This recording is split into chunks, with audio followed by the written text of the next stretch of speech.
뭔가 오래전의 추억에 잠긴 듯한데요. 아유, 이게 MBC 체육대회 때. 그때는 귀엽고 날씬했네. 사실 현주 씨는 1987년 데뷔한 뒤 유명 연예인들과 어깨를 나란히 하며 전성기를 누렸던 개그우먼입니다.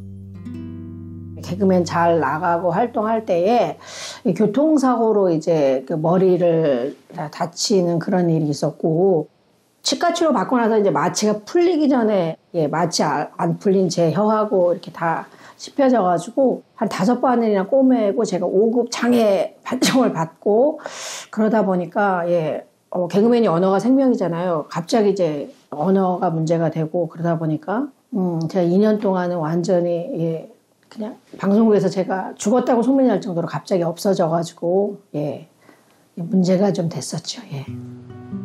잇따른 사고로 활동을 중단한 후 우울감에 빠져 지내는 사이 그녀의 건강은 급격히 안 좋아졌는데요.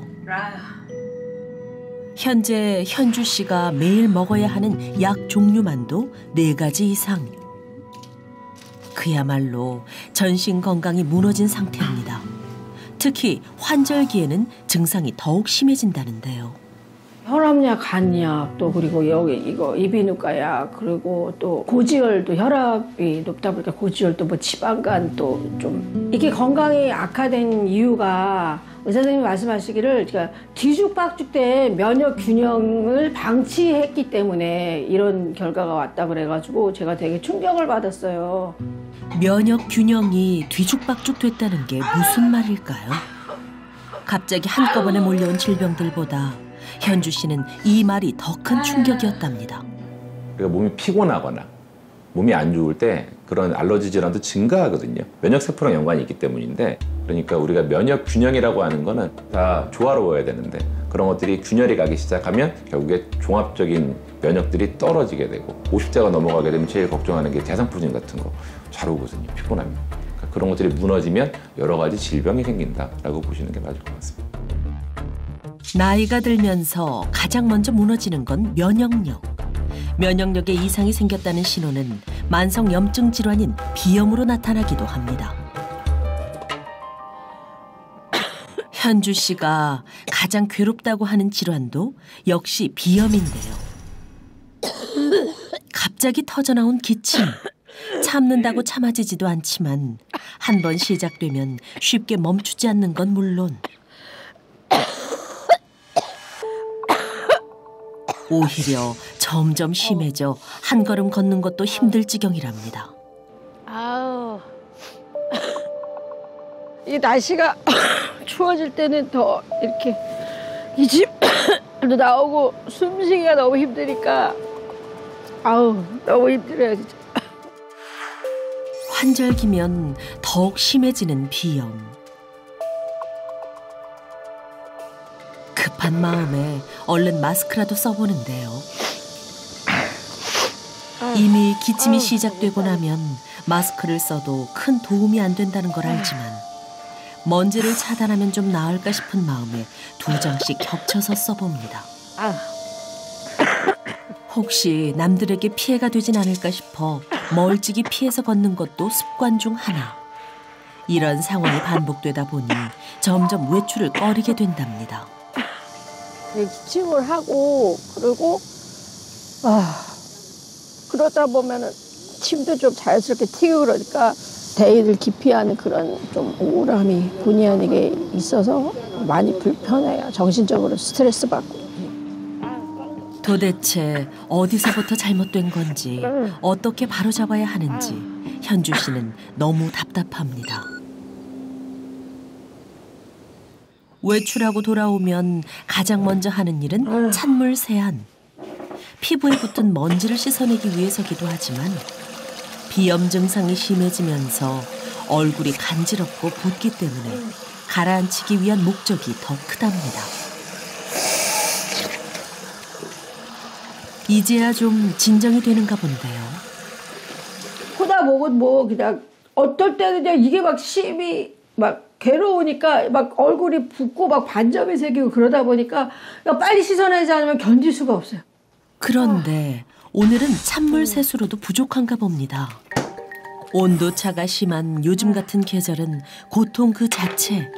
피부 온도가 오르락내리락 하면서 콕콕 찌르는 것 같은 통증까지 동반된다는 현주 씨.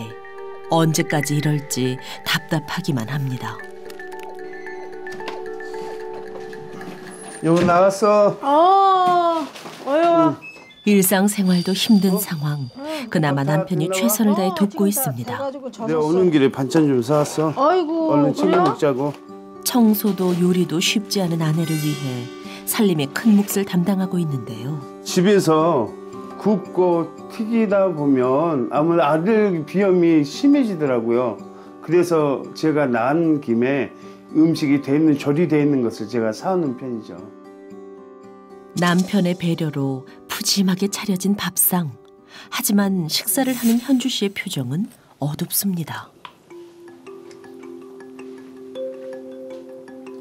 잦은 기침으로 목이 부어서 음식이 마치 모래알처럼 까끌거리는 느낌이라 삼키기가 쉽지 않은 데다가 콧물과 코막힘 증상이 심해진 후론 음식의 냄새도 맛도 알 수 없기 때문입니다.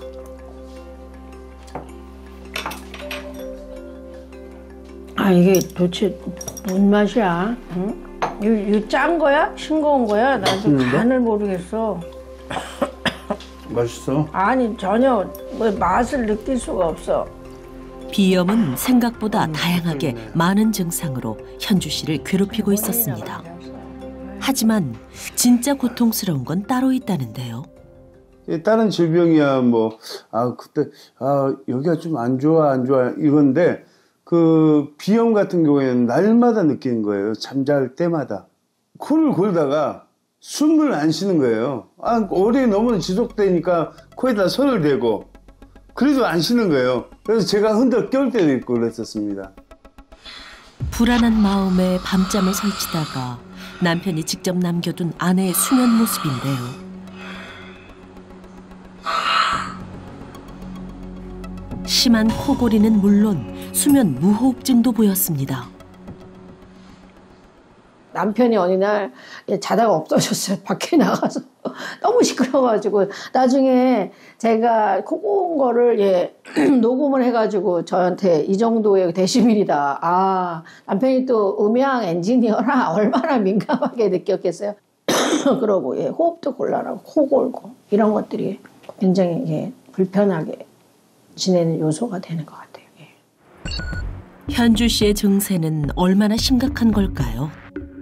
이러다 무슨 큰일이 생기는 건 아닐지 걱정스런 마음에 검사를 받아보기로 했습니다. 부디 그저 코골이가 좀 심한 것이기를 너무 심각한 결과는 아니길 바라며 병원에서 하룻밤을 보냅니다. 이렇게 이것저것 다 부착하고 그러다 보니까 제가 되게 아픈 사람 같기도 하고요. 긴장도 되고 결과가 과연 어떻게 나올지. 각종 검사 장비를 부착한 채 잠이 든 현주 씨. 처음에는 별 문제 없이 곤히 자는가 싶더니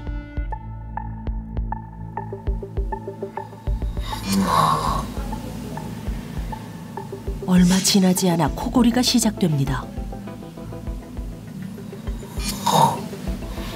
예상보다 심각한데요. 이분은 수면 무호흡이 수치가 굉장히 높게 나왔습니다. 그러니까 무호흡이라고 하는 게 10초 이상 숨을 안 쉴 때 저희가 한 번으로 체크하거든요. 그러니까 자면서 10초 이상 숨을 안 쉬는 게 147회가 생긴 건데 5가 넘어가면 이건 질병으로 봅니다. 우리가 10명을 검사하면 한 8명은 다 정상 5 이하에 속하게 되는데 이 환자분은 수치가 똑바른 자세에서는 30이 넘는 거고 평균적으로는 28에 있기 때문에 지금은 중증에 준하는 수면 무호흡으로 진단이 가능한 거고 숨을 못 쉬다 보니까 이게 문제가 산소가 떨어지는 문제가 생기거든요. 그 왔다 갔다 되게 많이 움직이세요. 뒤처름이 엄청 심해지기 때문에 실제로 본인은 잠을 잘 못 잤다고 생각을 아마 하실 겁니다. 문제는 이번에 검사하신 결과가 제일 좋은 결과라는 거예요. 나중에 나이가 들면 수면 무호흡은 점점 심해지거든요. 우리가 심장마비 같은 거 밤에 생기잖아요. 낮엔 잘 안 생겨요, 생각보다. 밤중에 생기는 경우가 훨씬 많은 이유가 이 수면 무호흡 때문이기도 합니다.